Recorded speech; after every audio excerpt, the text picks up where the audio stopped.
కార్యక్రమానికి వేదిక మీద ఉన్న ముఖ్య అతిథి విశిష్ట అతిథులు కూడా దిగంబర్ కాంబ్లే గారు, వేణుగోపాల్ గారు, మిగతా పెద్దలందరూ, వేదిక మీద ముందున్న నా రక్త బంధువులందరికీ ప్రత్యేక ఉద్యమ జయభీములు. ఈరోజు సిరిసిల్లలో మాలల చరిత్ర చెప్పుకోవడానికి, మాల జీవిత స్థితిగతులను చెప్పుకోవడానికి ఈ సమావేశం ఏర్పాటు చేసుకోవడం జరిగింది. 30 సంవత్సరాల నుండి మాలలు ఆవేదనతో ఉన్న మాట వాస్తవం. మనము మన జీవితాలను మనం చక్కదిద్దుకుంటూ బ్రతుకుతున్న క్రమంలో మనకు ఒక శకిని పాత్ర పోషిస్తున్న మందకృష్ణ మాదిగ గారు మరలా ఒక దొంగలుగా, దోచుకునే వాళ్ళగా చిత్రీకరిస్తున్న విషయం మీ అందరికీ తెలుసు. డిసెంబర్ 1వ తారీఖు నాడు మన మాలల శివగర్జన ద్వారా అదంతా బట్టల బయలైపోయి మందకృష్ణ చెప్పేటి అన్ని అబద్ధాలని తేలిపోయింది. దాని గురించి ప్రత్యామ్నాయంగా మరో కొత్త కథను ఎత్తుకొని 1000 గొంతుకలు 1,00,000 డప్పులతోని సావు డప్పులు కావచ్చు, వియోత్సవ డప్పులు కావచ్చు అని మళ్ళీ తిరుగుతున్నాడు. దానికి కూడా మనం ఎదురుగా గట్టిగా కూడా సమాధానం చెప్పాల్సిన అవసరం ఉన్నదని మీ అందరినీ కోరుకుంటున్నా. మీరు వచ్చిన వాళ్ళందరూ కూడా నాయకులు, మామూలు వ్యక్తులు కాదు. ఒక నాయకుడు 1000 మందితో తయారై రాష్ట్ర కమిటీ లేకుండా మన పెద్దలు పిలిపిస్తే మనం కూడా 2000 గొంతుకలు 2 లక్షల మన వృత్తికి సంబంధించిన పరీక్షలు కావచ్చు, గుర్తుపలు కావచ్చు పట్టుకొని మనం కూడా హైదరాబాద్లో బల ప్రదర్శన చేసినప్పుడే మరొకసారి మందకృష్ణకు దిబ్బ తిరిగే పరిస్థితి వస్తుంది. మందకృష్ణతో పాటుగా కొంతమంది సుడో మేధావులు ఈరోజు తీర్మార్ మల్లన్న మాదిగ బిడ్డను చేసుకున్నాడు. మాదిగలకు మద్దతు ఇస్తానంటే తప్పలేదు, కానీ మరలా అవమానపరిచే తీరుగా మాట్లాడితే మొత్తం ఊరుకోమని ఈ వేదిక నుండి తీర్మార్ మల్లన్నను హెచ్చరిస్తున్నాం. బిడ్డ, మీలాంటి చాలా మందిని చూసుకుంటూ వచ్చినాం. మీరు మా జోలికి రావద్దు. మేము రాజ్యాంగం ప్రకారం మేము జీవిస్తున్నాం. రాజ్యాంగానికి విరుద్ధంగా మాట్లాడుతున్న మందకృష్ణకు మీరు అనుకూలంగా మాట్లాడితే మీరు కూడా రాజ్యాంగ ద్రోహులుగా మారిపోతారు. డాక్టర్ బిఆర్ అంబేద్కర్ గారు ఏర్పాటు చేసిన దశ దిశను నిర్మాణం చేసిన రాజ్యాంగం ప్రకారం ఈ భారతదేశం నడుస్తుంది. మీరు భారతదేశానికి వ్యతిరేకంగా మాట్లాడితే మీరు డాక్టర్ బిఆర్ అంబేద్కర్ని అవమానించినట్టే, మీరు రాజ్యాంగాన్ని అవమానించినట్టే అది తెలుసుకోవాలి. ఆ రాజ్యాంగం ద్వారానే పదవులు పొంది రాజ్యాంగానికి విరుద్ధంగా తూట్లు పొడిస్తే ఇక్కడ చూసుకుంటే ఎవరు ఊరుకోరు.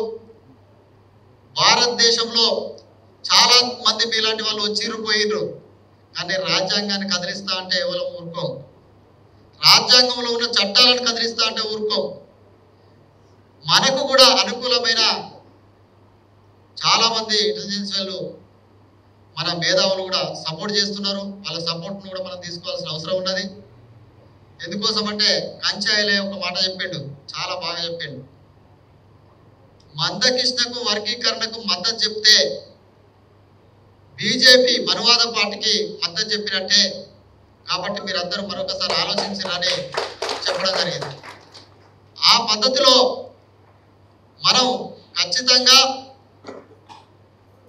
ఆ దిశగానే మనం ఉద్యమాలు చేసుకుంటూ ఒకరినొకరు చైతన్యం చేసుకుంటూ తిరిగి మందకృష్ణకు సరైన సమాధానం చెప్పగలగాలి. మందకృష్ణ వల్ల మనకి ఇక్కడ పెద్ద నష్టం జరగకపోయినా మన కులాన్ని, మన జాతిని, అంబేద్కర్ వాదాన్ని త్రొంగలో దొక్కుతున్నాడు. ఆ విషయాలను మనం గమనించుకోకుంటే మనం దోషులుగా నిలబడాల్సిన అవసరం వస్తుంది. మనం ప్రతి ఆయన సమాధానానికి మనం కౌంటర్ ఇచ్చినప్పుడే మనలో కూడా ఇతర జాతులు, ఇతర కులాలు, ఇతర రాజకీయ పార్టీలు కూడా అర్థం చేసుకునే పరిస్థితి ఉన్నది.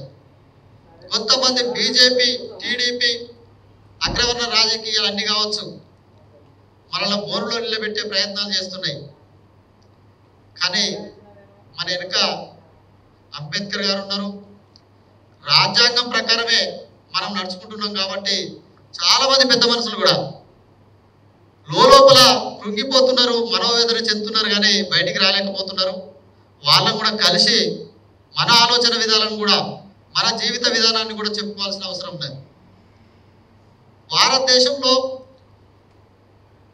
బీజేపీ పాలన కలిగిన రాష్ట్రాలు చాలా ఉన్నాయి, కానీ ఒక్క రాష్ట్రం కూడా వర్గీకరణ చేస్తారని అనట్లేదు. తెలుగు రాష్ట్రాలను పట్టుకొని మందకృష్ణ మాదిగా బ్లాక్మెయిల్ రాజకీయాలు చేస్తున్నాడు. దాన్ని దృష్టిలో పెట్టుకొని ఆ బ్లాక్మెయిల్ చేసే విధానానికి మనం ఎదురు దెబ్బ కొలిగినట్టయితే మనకు కూడా ఈ అగ్రవర్ణ రాజకీయ పార్టీలు వణుకు పుట్టించినప్పుడే మనకు సపోర్ట్ చేస్తాయి. డిసెంబర్ 1తోని ఉన్న రాజకీయ పార్టీలన్నీ కూడా వెనక్కి తగ్గినట్టే తగ్గినాయి, కానీ లోపల మన మీద కుట్రలు జరుగుతున్నాయి. ఆ కుట్రలు ఛేదించాలంటే మన విలువలు, మన చరిత్రను ఇప్పుడు జరుగుతున్న తెలంగాణ వచ్చిన కాంచెలే చూసుకుందాం. మన లెక్కలు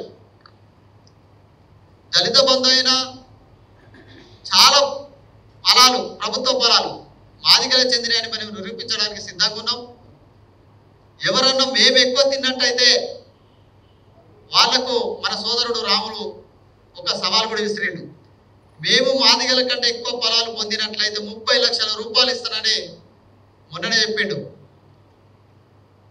మేము కూడా అంటున్నాం, మీరు కనుక శాస్త్రీయబద్ధంగా లెక్కలు తీసుకొచ్చినట్లయితే మాలలే ఎక్కువ అభివృద్ధి చెందినట్టని మీరు నిరూపించగలిగితే ఈ వేదిక నుండి చెప్తున్నాం, 30 కాదు 60 లక్షలు ఇస్తాం. ఎవరో రండి, బహిరంగ చర్చకు రండి, చేసుకుందాం. ఎందుకోసం అంటే ప్రభుత్వాలు ఏర్పాటు చేసిన ఇప్పటి వరకు చదువు ఒకటే స్కూల్ పెట్టిర్రు. మాలలకు వేరు, మాదిగలకు వేరు పెట్టలే. మాలలకు వేరే హాస్టల్ పెట్టలే, మాదిగలకు వేరే హాస్టల్ పెట్టలే. ఒకే కాడ తిని చదివినాం, ఒకే కాడ బతికినాం, ఒకే దగ్గర ఉన్నాం. కానీ మందకృష్ణ చెప్పేటి అన్ని అబద్ధాలు. మొన్న ఒక ఇంటర్వ్యూ చూసిన మందకృష్ణ గారిని, మందకృష్ణ మాదిగా ఒక విలేకరు ప్రశ్న వేస్తాడంటే, వాళ్ళు మొన్న డిసెంబర్ 1 నాడు మీటింగ్ పెట్టారు కదా, వాళ్ళు కూడా 30 లక్షల మంది ఉన్నారట తెలంగాణలో అని మాట్లాడితే, వాళ్ళు 30 ఉంటే మేము 1 కోటి ఉన్నాం నిరూపించుకోమని మొండిగా వాదిస్తున్నాడు. మరి నిన్నటిదాకా 35-40 అన్నావు కదా అంటే ఇప్పుడు 1 కోటి అంటాను, వాళ్ళు నిరూపించుకోర్రి అని తొండిగా మాట్లాడుతున్నాడు. అంతకంటే నీచమైన బుద్ధికి ఎవరికి లేదు. ఎందుకోసం అంటే ఆయన చదువుకోలేదు పాపం. అతను చుట్టూ తిరిగే పాఠకులు కూడా ఆటగాళ్ళు పాటగాళ్ళు ఉంటారు కదా, వాళ్ళు కూడా చదువుకున్న వాళ్ళు కాదు, ఘోరమైన దద్దమ్మలు. వాళ్ళు నీచంగా మన మీద పాటలు పాడుతున్నారు, దోసుక తిన్నమాట. అవన్నీ అబద్ధాలు. వాటికి తిరుగు కూడా మన కళాకారులతో కూడా తిరిగి సమాధానం చెప్పాల్సిన అవసరం ఉన్నది. నేను ములుగు జిల్లాలో ఇప్పటికే 18 మంది కళాకారులను తయారు చేసిన వాళ్ళు శిక్షణ పొందుతున్నారు. మనం ఇంతవరకు ఏంటంటే ఉద్యమ పాటలు పాడిన వాళ్ళు మన మాలల మీద రాయలేదు. ఆ మాలను 18 మందిని జమ చేసి ఒక్కడ కూర్చుండబెట్టి ఇప్పుడు మన కోసం పాటలు రాస్తున్నారు. భవిష్యత్తులో అన్ని జిల్లాలను తీసుకుంటే మనం కూడా 2,000 మంది కళాకారులను తయారు చేసి హైదరాబాద్లో మనం బల ప్రదర్శన చేసుకోవాల్సిన అవసరం ఉన్నది. మందకృష్ణ లాంటి వాళ్ళను ఈ ప్రభుత్వాలు పెంచి పోషిస్తున్నప్పటికీ డిసెంబర్ 1కి సహకరించిన మాలలందరికీ ప్రత్యేక కృతజ్ఞతలు. ఎందుకోసం అంటే వాళ్ళు చేసిన గొప్ప త్యాగాలు ఏంటంటే వర్షం వచ్చినప్పటికి కూడా మనం నీట్గా సభను విజయవంతం చేసుకున్నాం. దాంతోనే ముచ్చెమటలు ముట్టినాయి ఈ ప్రభుత్వాలకు కావచ్చు, ఈ మాదిగ సమాజానికి కావచ్చు, మిగతా మనల్ని వ్యతిరేకించే వాళ్ళందరికీ కూడా. కొద్దిమంది పిడికెడు మంది, కొద్దిమంది అనే బదులు వాళ్ళు కూడా మన మీద దుష్ప్రచారం చేసే ప్రయత్నాలు జరుగుతున్నాయి. మనమే ఐపీఎస్లమైనవని, ఐఏఎస్లమైనవని, ముఖ్యమంత్రులమైనవి. ఒక్క ముఖ్యమంత్రి అయ్యండు మనం దేశంలో మొత్తం. భారతదేశంలో 9 మంది మాదిగ ముఖ్యమంత్రులు అయ్యారు.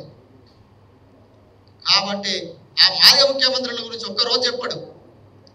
మీకు ముఖ్యమంత్రి అయ్యిండు, మీకు ముఖ్యమంత్రి అయ్యిండు అని మన మీద పడి ఏడవడం తప్ప మిమ్మల్ని అమ్మని మేము వద్దన్నామా? మీరు అయ్యేదాన్ని మేము గుంజుకున్నామా? మీరు చదువుకుంటే వద్దన్నామా? మీ చదువును మేము కాదన్నామా? ఇవన్నీ కూడా సమాజంలో మనం విలువగా బతికినాం, ఇప్పటికీ విలువగానే బతుకుతున్నాం. మనం చదువు ద్వారా అభివృద్ధి చెందినాం.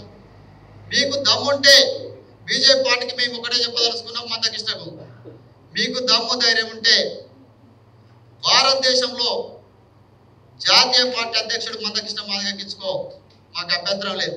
మాకు మాలలకు ఇచ్చిర్రు కాంగ్రెస్ పార్టీ. కాంగ్రెస్ పార్టీలో మొదటి నుండి క్రమశిక్షణతో పనిచేసిండు కాబట్టి ఇచ్చిండు. ఈ కాంగ్రెస్ పార్టీకి క్రమశిక్షణతో జాతీయ అధ్యక్షుడు ఇస్తే మాలలకే మొత్తం పెడతాడా? మీరు ఇచ్చుకోరు బీజేపీ పార్టీ. మీకు మనం బీజేపీ పార్టీకి సపోర్ట్ చేసిండు కదా మందకృష్ణ మాదిగ, మేము కాదనట్లేదు. అలాగే ఒక ముఖ్యమంత్రి చేసుకో, మాదిగలను ఒక ముఖ్యమంత్రి చేసుకో, లేకుంటే 1 లక్ష కోట్లు కట్టి మాదిగ కార్పొరేషన్ పెట్టి అభివృద్ధి చేసుకో, మేము కాదనట్లేదు కదా. మా మధ్యలో లొల్లి పెట్టడానికి, మా మధ్యలో చిచ్చు పెట్టేయడానికి ఇంకా కొనసాగింపుగానే జరుగుతున్నది. వర్గీకరణ సమస్య కూడా అది సుప్రీంకోర్టు సూచన చేసింది తప్ప వర్గీకరణ చేసుకోమని ఖచ్చితంగా ఎక్కడ చెప్పలేదు. మీరందరూ కూడా అధైర్యపడద్దు. ఎందుకోసం అంటే గతంలో వర్గీకరణ జరిగినప్పుడు కూడా వాళ్ళు 20 సంవత్సరాల పోరాటం చేసి, వాళ్ళు పోరాటం వల్ల దాన్ని ఏదో కాలు మొక్క వేలు మొక్క సంపాదించుకున్న దాన్ని మనము సీరియస్గానే మళ్ళీ కూడా దీర్ఘకాలికంగా మన పోరాటం చేసి మన అంబేద్కర్ ఐడియాలజీని మనం కాపాడుకోవాల్సిన అవసరం ఉన్నది. అంబేద్కర్ ఐడియాలజీ కలిగిన వాళ్ళు ఎవరు వర్గీకరణ కోరుకోవట్లేదు. అంబేద్కర్ రాజ్యాంగం కరెక్ట్ తెలిసిన వాళ్ళు వర్గీకరణ కోరుకోవడం లేదు. దొంగతారుగా దొంగతనాలతో చదువుకొని, లేకుంటే దొంగ జీవోలు తీసుకొచ్చిన వాళ్ళే ఈరోజు వర్గీకరణ అంటున్నారు. కాబట్టి మీరందరూ కూడా రాబోయే కాలానికి ఉద్యమకారులుగా నిలిచి పోరాటాన్ని బలపరుస్తారని కోరుకుంటూ జై భీమ్.